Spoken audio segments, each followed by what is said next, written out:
Hello and welcome. You're watching To The Point. Earlier today, Dr. Manmohan Singh lawyers moved the Supreme Court to quash the summons issued against. What are the chances of success, and were they right to go to the Supreme Court and skip the High Court? Those are the key questions I shall put in part 2 to India's former Solicitor General and Attorney General and one of the most highly regarded constitutional experts in the country, Sodhi Sorabji. But first, yesterday's Supreme Court decision to strike down Section 66A has led to 3 pressing concerns. First, the response of both Congress and BJP politicians has been revealed as something close to hypocrisy. Second, the speed and manner in which Parliament approved 66A shows up the inadequacy of our parliamentary functioning and its lack of concern about constitutional freedoms. And third, 66A may be gone, but do we need a constitutional, meticulously worded and properly structured law to guard against what happened in 2012 when tens of thousands of people from the northeast fled South India after emails and SMSs created panic? That's the first discussion tonight. Joining me now to discuss the key questions arising from yesterday's striking down of 66A is the additional Solicitor General Pinky Anand, Congress Rajya Sabha MP Rajiv Gowda, the well-known Supreme Court lawyer Dushyant Dave, one of the leading lawyers who fought the 66A case, Ninad Lord, one of India's leading consultants in telecom and information technology, Ravi Veshwarya Prasad, and the associate editor of Scroll.in, Shivam Vij. Let's start with what I'm calling the hypocrisy of politicians. Pinky Anand, yesterday, Information and Technology Minister Ravi Shankar Prasad claimed the BJP was opposed to the draconian provisions of 66A. But in fact, a statement that he himself issued yesterday says that the government affidavit presented to the Supreme Court argued in favor, and I'm quoting, of the necessity and desirability of the provisions which are under challenge. So clearly, the government didn't want to repeal 66A. They were quite happy to retain it. All they wanted was to increase the measures that guard against misuse. Isn't that true? Karan, I think the record shows that the affidavit was filed by the Government of India, and that speaks for itself. The government had assured that Section 66A will be not misutilized and there would be enough safeguards taken to ensure that it is not so. But I think the situation is, by now, the Supreme Court has given its verdict, so we have to go from here onwards. Absolutely. I was simply clarifying that although the government now says after the Supreme Court verdict that they were always opposed to its draconian provisions, they actually weren't arguing for repeal.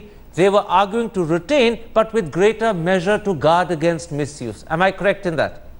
No, Karan, no, Karan, I don't think you're correct in that. I mean, the government seems to have made its position quite clear to say that it is opposed to its draconian measures, but wants to limit it by way of application and ensure that it's not misutilized. But that doesn't mean that retaining 66A and ensuring that it is not misutilized meant that the government promotes Section 66A draconian measure. I think that's a wrong construction. It was clearly opposed to its draconian method, but was amenable to allowing it to continue with enough guidelines to ensure its non-draconian application. Ravi Prasad, yes. I've heard what Pinky Anand has said, yes. But in fact, additional Solicitor General Tushar Mehta argued for the government's position with the following logic, and I'm quoting him: if the medicine is bitter, then we can have sugar after it instead of throwing the medicine away. People will have to take the medicine as it is for their benefit. He also said, and again I'm quoting, the mere possibility of an abuse of a provision cannot be grounds for invalidating a law. Clearly that shows that in fact this gentleman was for retaining the provision, and he even thought this was beneficial medicine. Well, you have to remember that all politicians will sing one song when in opposition and another song when in government, because all governments want the right to be able to jail their critics. Now, if you look at the history of how this provision appeared, the original intention of the Information Technology Act in 2000 was as an enabler for e-commerce and e-governance for digital signatures. Now, in 2008, there were a lot of amendments that came in, and it was in committee for a long time. But let's not go into the details of how it came in. Yes. Let's concentrate on the hypocrisy of the positions they've taken after it's been struck down. Oh, absolutely. Do you therefore accept my point, which is different to Pinky Anand's interpretation, that actually what Ravi Shankar Prasad said yesterday is not that they were against and they wanted to repeal, but that they were happy to retain they only wanted to increase the safeguards. Yes, absolutely. That's absolutely correct. And I remember that when he was in the committee in 2008, he was absolutely silent. He didn't say a word. Now, Ninad Lord, you were arguing the case for repeal on behalf of Shreya Singhal. What impression did you form of the government's position? Did they want to repeal, or were they quite content to retain, but with greater restrictions against misuse? Which of the two was it? Quite clearly, they wanted to retain the provision. In fact, there was a clear chance given to them by the court in the month of December before they actually commenced with the hearing of the case that do you want to reconsider, do you want to amend it? What they came back with in the month of January was that we'll come out with guidelines. And we said that those guidelines are of no use because we've had guidelines in the past. And will someone in the police station actually take those guidelines, take this broad law, and then interpret it before he effects an arrest? So this is very interesting. In December, in fact, the government, through their lawyers, was given an opportunity to say whether they wanted to repeal or not. And they actually came back and made clear they didn't want to repeal. They simply wanted further guidelines. Absolutely.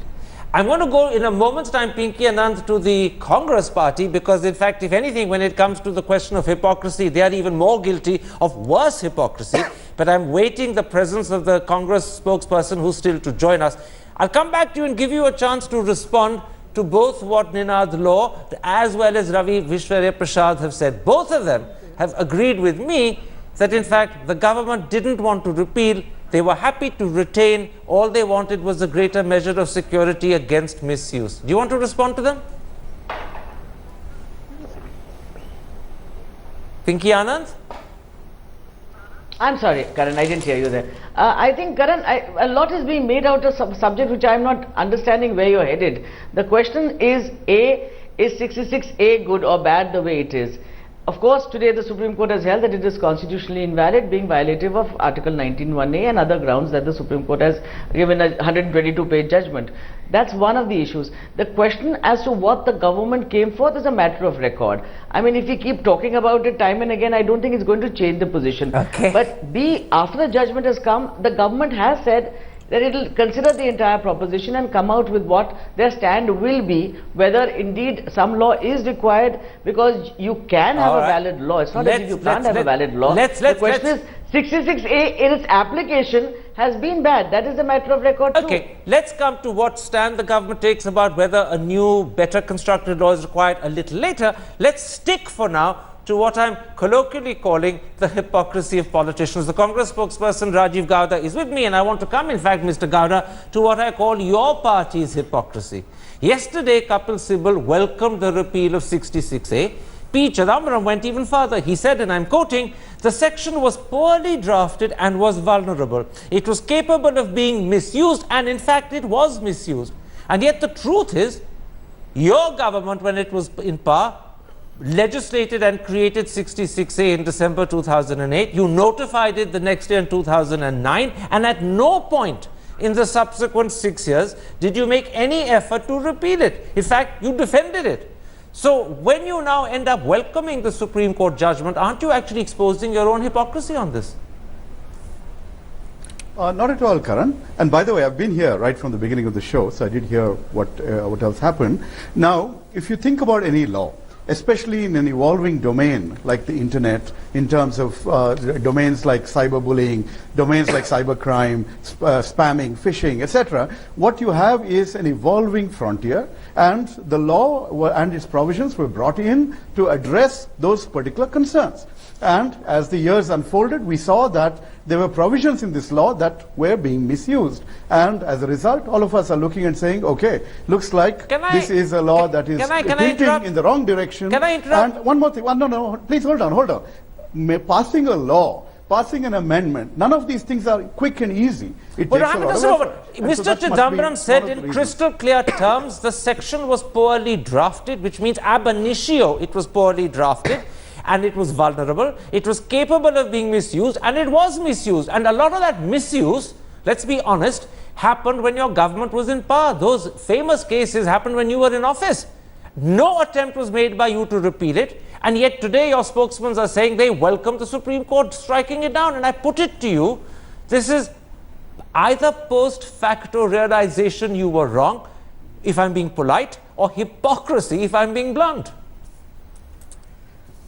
You know, Karan, if you want to turn this hypocrisy issue into something else, then the U-turns on the other side would actually be more appropriate. But we have basically been looking to create a legal framework to deal with this evolving frontier. All right. Now, I'll take that as your answer. You were looking to create a legal framework. You didn't get to the culmination of it. Had you stayed in office long enough, presumably you might have. Shivam Vij, it's true, and I'll accept this as a fact, that as IT Minister, Kapil Sibal did introduce guidelines to attempt to ensure against misuse of 66A. But isn't it also true that repeatedly, particularly in television studios, he was strenuous in his defense of 66A? At no point did he ever suggest that it was so badly worded it had to be struck down. No, in fact, the fact that those guidelines did not work, we saw this 4 days before the judgment when Azam Khan used 66A against some guy in UP, for instance.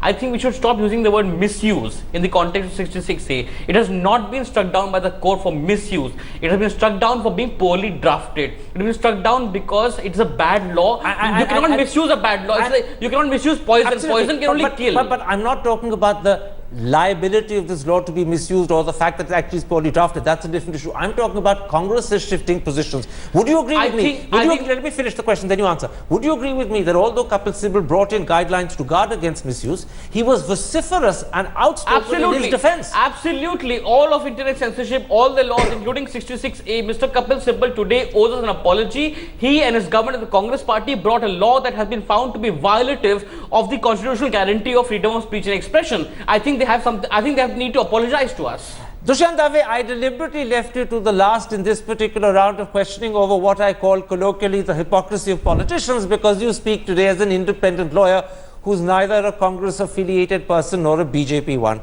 Now, both BJP and Congress today are struggling to agree with the Supreme Court, whereas both, when they were in office, were against repealing 66A. Is that, as I'm colloquially calling it, hypocrisy, or should we actually view it as belated wisdom, perhaps a peculiar case of better late than never?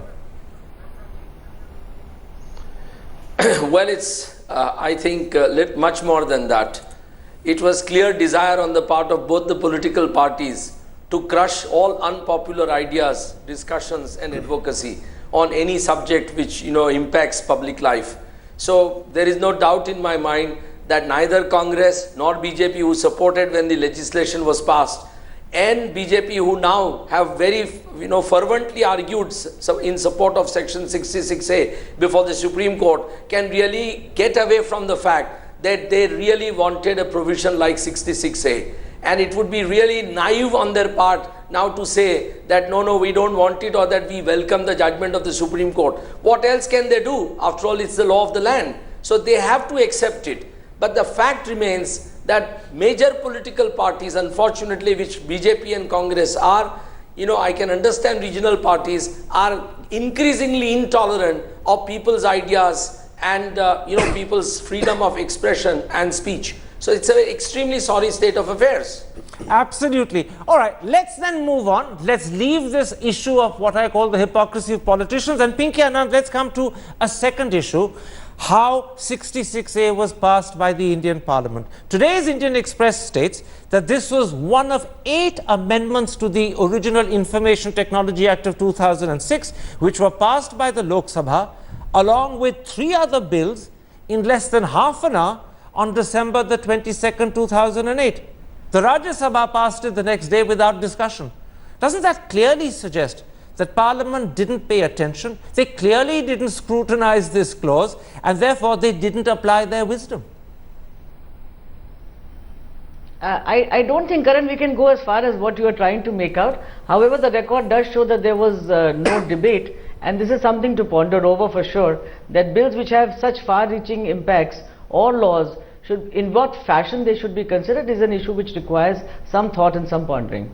All right, you won't go as far as I'm taking it, but Rajiv Gowda, let me pursue the same point like this. The Express also says, and I'm quoting, on both days, i.e. when it was at the Lok Sabha and when it was at the Rajya Sabha, on both days, Parliament functioning was disrupted, which suggests A, that the bill was passed amidst din, and B, very possibly railroaded.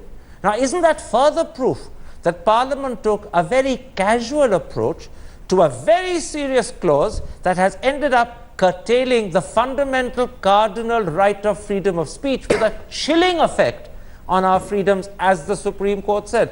In other words, Parliament was casual, if not irresponsible here. Karan, I think the Indian Express article is incorrect. There have been discussions in Parliament on this. Manishankar Iyer had stood up and opposed this. There was Naresh Kumar Kashyap who stood up and discussed this. I think you may be talking about the debate over the guidelines which happened in 2012. Yes. I'm talking about the debate when this was legislated into law in December 2008, when sadly, forgive me, you were not in Parliament. Yes. The point is, though, that I have seen how Parliament works. Sometimes we do push through legislation in a rush, especially if there is disruption, if there is a demand. But the process does involve going through a committee. But in this instance, having a discussion there, bringing in a variety of experts. But in this instance, Rajiv Gowda, you're setting out what should happen theoretically. I'm saying, did any of that happen in this instance? I'm quoting you examples I think it has gone through that process. Without the committee debate. Process has gone through, in half and there an have hour been with discussions 3 other in bills. Parliament. The final thing that happened is a sad reflection. Yes, that's unfortunate, but laws also need to be passed, and even it doesn't happen during a din. But essentially, there are laws that are passed in a hurry. All right, this Rajiv Gowda and Pinky Anand are great defenders of Parliament and won't accept that Parliament was casual or even irresponsible. Dushyant, let me bring you in quickly before I come back to studio.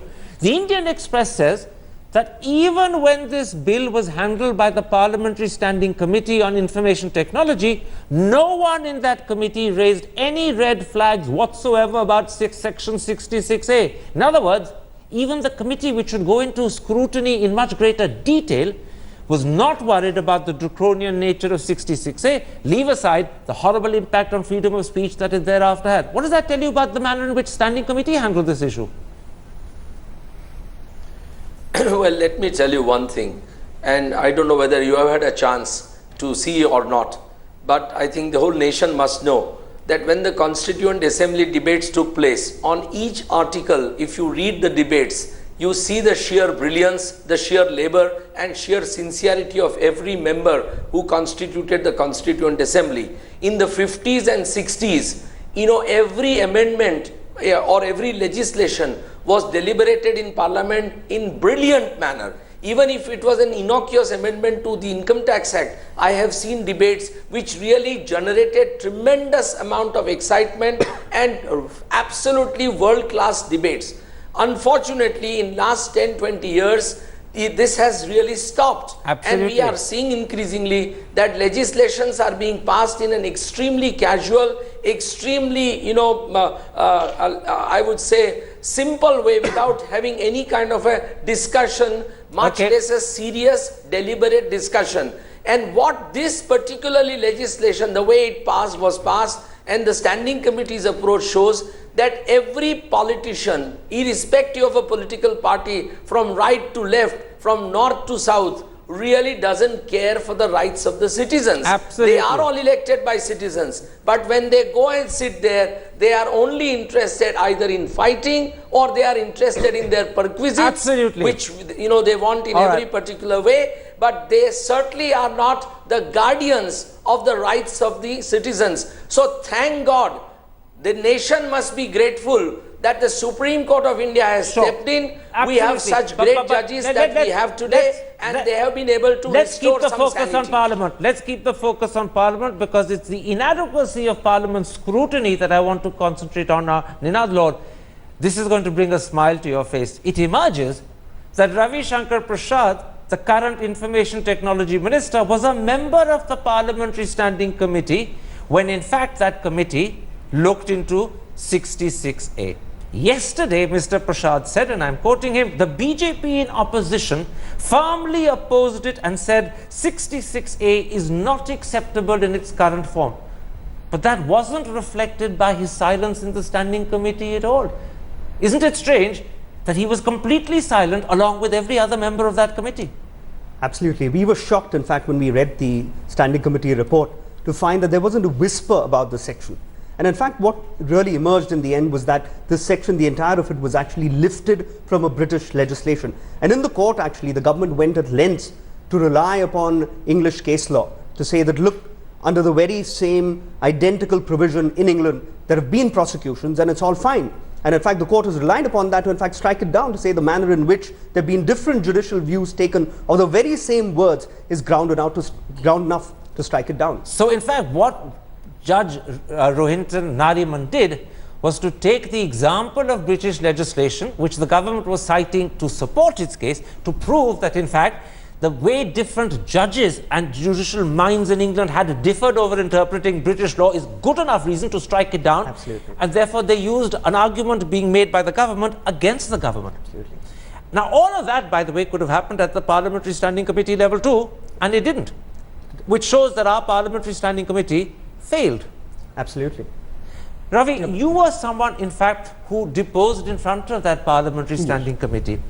Doesn't the striking down of 66A, on the one hand, when juxtaposed with the speed and lack of concern with which Parliament passed it, suggest that, in fact, the functioning of Parliament is A, inadequate, and B, Parliament does not act as the guarantor of India's freedom and liberties? Oh, absolutely. In fact, I think this committee did not really apply its mind, because it was headed by Nikhil Kumar, and it had a strong preponderance of people who were in favor of law enforcement. So most of the discussions that took place on cybercrime, cyber terrorism, surveillance, which is 69, and blocking a website, 69A. I don't recall any discussion on 66A as such. It probably was put in at the last minute. Most of the discussions were on terrorism, surveillance, monitoring, decryption, on which there was extensive discussions. But on this critical issue, which is vaguely worded, but which leaves open room to trample over the essential freedom of speech, Parliamentary Standing Committee didn't even discuss it. As far as I know, it did not. That really Whenever shows I you was two there, they things. did not. Either that MPs couldn't work out what 66A amounted to, and so they were either ignorant or stupid, and let's not be nasty about them, but let's not say they're ignorant or stupid, or the other assumption is they couldn't care less. Well, I don't know. I think what happened is that it was introduced at the last minute. It was drafted by someone in, bureaucrats of the Department of Information Technology. And as far as I can recall, they did send several letters to the Law Ministry asking for their views. And there But really not was on this issue. On the overall bill, But not 66A I don't specifically. recall 66A, because whenever I appeared before it, 66A was not discussed. It was 69, 69A, 79, which we discussed. Shivam, and wait. 66. The conclusion that we are coming to is this, and I'm going to ask you whether you agree with it. It's not just individual politicians who've let India down. Let's not identify individuals. Parliament as a whole, as an institution, as the temple of our democracy, let down the Indian people. First, by passing 66A, then by the manner in which it did it without discussion and very hastily, and finally by failing to repeal it for 6 years, even though it was very apparent and crystal clear that this was in fact curtailing freedom of speech. Karan, what happened, I believe, is that it was meant to be an anti-spam measure. It was a measure that would control online spamming. However, and that is why the wording is so bad. It was meant, the word like persistent was supposed to control spamming, but does not achieve their effect. Later, when politicians discovered there's an anti-free speech measure that they can control and muzzle unpopular voices against the government decided to defend that law. That is what happened. But just pause more. Therefore, would you agree with my conclusion, or the conclusion this discussion is coming to, that not individual politicians but Parliament as a whole, which should act as the guarantor of our freedoms, by the speed with which they passed this and the manner in which they passed it, has actually let down the Indian people? No, I want to make another point about this but would you process. First agree with that I completely agree with you, and I want to make another point about this process, which is that scaremongering bureaucrats and technocrats in the communications and IT ministry have been using this parliament non-functioning to basically railroad anything they like without any public consultation, without any transparency. They're not even accessible. If you want to talk to them, but they won't talk to you. You're saying something even worse. You're saying not only has Parliament let down the Indian people, but scaremongering bureaucrats can now use MPs who don't pay attention and don't scrutinize what they're legislating to pass legislation without realizing it. As Ravi said, cyber terrorism, cyber bullying, this is all they discuss. Rights do not figure anywhere in the discussion over IT laws. In fact, most of the MPs I'm going to go very quickly to Pinky Anand and Rajiv Gowda to conclude this round about what I call the malfunctioning, dysfunctioning or inadequate functioning of Parliament, to see if either of you want to defend Parliament before I move then to another subject. First you, Pinky Anand. The overwhelming consensus is that Parliament let the Indian people down. Now, Karan, I think you're being rather unkind. I think when you come to a situation when you're dealing with the Parliament and for that matter with the court at this point of time, the process by which bills should be introduced, the process by which it should be discussed, yes, is one feature which definitely needs to be looked at and the attention that should be paid to detail. But I think the unkindness from you comes, and why I'm saying so is on one count. When you bring in new laws, when you bring in new amendments, possibly the attempt is to deal with certain, as Rajiv was saying, was to deal with things like spamming, maybe with cyber crimes against women. The other aspects were not seen, the possible misuse, the bad framing because of the misuse. Karan, it is the reason why it has become the subject matter of attack today is not the fact that it is not used to deal with cyber crimes against women or spamming or other issues, but because it has been misutilized, being as vague as it is and subject to so much subjective action. That is the ground on which it has been shut down. So the question is, you are dealing with a new field. You know, the problem is this, and I will end this part of the discussion after putting this question to you, and I'll ask you for a brief answer. It's not that this section was badly utilized or misutilized or abused. Inherent in its imprecise, vague wording is that in fact it will always be misused. The words that it uses, offensive, inconvenient, annoyance, are so ill-defined, if not defined at all, that it can never be argued there is a correct and wrong way of using it. That's the problem. It's ab initio a bad law. Karan, your reiteration of that point is again, as I said, when you look at the words, for example, you see annoyance, you see other words. Today it has been found to be vague, no doubt, but possibly the intent was to deal with other issues like crime and other cyber crimes. That is something which has to be considered. But the vagueness would still apply. Vague, and it has been found so. But the vagueness would still apply. The imprecision would still be there. Of course it applies. So no matter what it applies to, whether it's freedom of speech or cyber crime, this is a bad law. The law is badly drafted. It doesn't improve because you say it applies to cyber crime rather than freedom of speech. You know what Kapil Sibal said about the vagueness? Well, he said even the constitution is vaguely worded. That's what even he said. The constitution is vaguely worded. In a TV show he said this. All right. I think in this channel. Let's then move on beyond this issue of the inadequacy of Parliament to actually defend the rights of the Indian people and come to what I call the third issue, which is a different issue. And I'll go back to Pinky Anand and go through everyone one by one thereafter. 66A Pinky Anand is gone.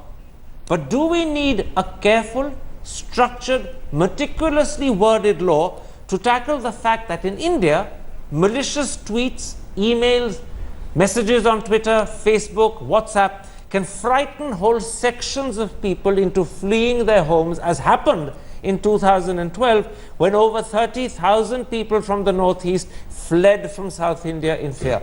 Do we need a new, better drafted law for that?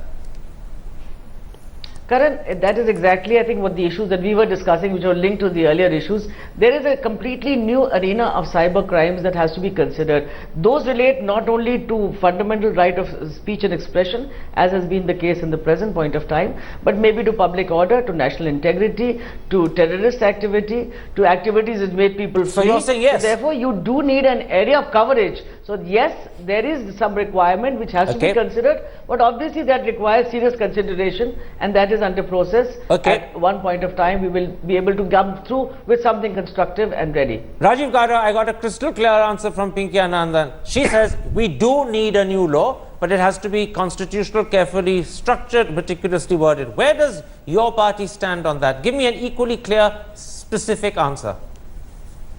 We are very clear that we do want very evolved laws that address all these emerging problems. However, before I conclude here, I want to point out that you've been unnecessarily harsh on Parliament. As Ravi pointed out, many other aspects of this law were discussed in thorough detail. So Parliament does its work. Second, what you consider to be imprecise language is actually precise language for spamming, which is persistent and hassling and things like that. So I don't think that this sort of post facto criticism saying, oh, they didn't do any work network, etc., makes any sense at all. All right. You have to look at the Criticism fact has to that be there's a much post-facto, larger by the way. story there. To And be the fair, last point criticism in has to be response to Mr. post-facto. Dave is Pre that the event I would am be in the prejudiced. opposition now. I want freedom of speech. All right. I want the ability to criticize on social media. I do not want. Okay, I know that you today made your I've been point. of opposition. Rajiv Gowda, you made So your we are point not as a against loyal freedom of MP. You speech. have every We right to value defend it. Parliament. That's how we But survive. let's not hijack the discussion now at that point. You made your point. You are a Well, you loyal didn't give me a MP turn and at you have the time every when I right should to have defend responded. Parliament. Dushyant Dave,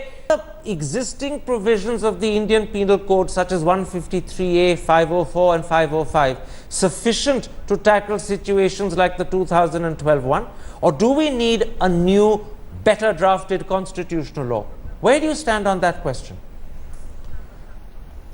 Well, let me tell you one thing, that we do not have an extraordinary situation which calls for any kind of an emergent, constitutional legislation. I think this is a democracy which is working brilliantly. And as Justice Nariman points out in his judgment, the most famous words of Justice Jackson of the US Supreme Court, it is not for the government to remind the citizens of their errors. It is for the citizens to remind the government of its errors. So let's understand one thing, that this existing provisions of law, to my mind, are fairly sufficient if they are implemented in right spirit. So don't have a situation which is so serious, which calls for any kind of an amendment, as Pinky says. I do not agree with Pinky Anand at all to that effect. Because any legislation that you bring, unless and until it is extremely carefully drafted and with all kinds of safeguards, it is bound to be abused and misused in the present political scenario. Let's understand one thing, Karan, that unfortunately the parliament represents the collective will of the people, but that collective will of the people was utilized to suppress the collective will of the nation. So you really don't need this, and I think we should go ahead with the existing system. Ninad Lord, given that many of the people arrested under 66A were also charged under various provisions of the Indian Penal Code, and those cases continue, doesn't that suggest that the provisions of the Indian Penal Code are sufficient to handle what people consider abuse of freedom of the net, and you don't need a new special law? Absolutely. In fact, when the Information Technology Act first came in the year 2000, they were careful enough to draft it in a manner that they also effected amendments to the Indian Evidence Act, by which anything that's emanating from a computer is admissible in a court of law. So all the Indian Penal Code provisions can be applied to any emerging scenarios that are being spoken of. So we don't really see the need for something special and new. Very quickly, Shivavij, on that particular point, you're one of India's most prominent bloggers. You're a passionate defender of freedom of the net, Twitter, or whatever. Where do you stand on this issue? Do we need a special law to handle 2012? Absolutely not. Absolutely not. But can I just correct you on something you said? You said that social media rumor mongering led to thousands of bank. No, I didn't say led to, but was one of the influences. Absolutely not. That is a lie of the government that's gained the currency of truth, because it's been repeated a million times. But I challenge you and anybody who can prove that social media led to the exodus of Northeasterners from Bangalore. Right. I challenge. I will accept you. I will not take up that challenge. You're probably right. You're a passionate blogger. You perhaps know more than me about this. However, I will add that probably everyone else in the papers and in politics and many journalists did believe that in fact there was a direct connection, but I'll accept it. Zero evidence. Let's not quarrel over it. I'll accept your point. I'll simply lay out that others do strongly differ. Very quickly, and this is my last question, Ravi, as a nation, do we have a rather litigious tendency to keep creating new laws each time what looks like a new situation emerges, rather than find intelligent and imaginative ways of implementing good law that exists? Is that our failing? Oh, absolutely, because there was no need for 66A, because it was already, everything was covered under the Indian Penal Code or the Code of Criminal Procedure. Now, to follow up on what Shivam said about Bangalore, the antidote to bad information or misinformation is better information. And in fact, there are provisions in the Indian Telegraph Act for the government to take over networks to propagate its view and to counter bad information, to counter misinformation. Yeah, except that you're then putting the onus on the government to be as good as the bloggers at countering what the bloggers are wrongly doing. And let's face it, if our government isn't good enough at passing legislation, they're not going to be good enough at countering bloggers. You're expecting too much from the government there. Even though you're smiling, I know you agree with me. But they had the provision. They had the yes, but you're overestimating their capacity to use the provision. Well, they've begun doing it. They've begun doing it. Mr. Modi in particular is extremely good at tweets. Let's hope the rest of our politicians catch up with him. My thanks to all three of you for coming to the studio. My thanks also to my other guests for joining me, Rajiv Gowda, Pinky Anand and Dushyant Dave.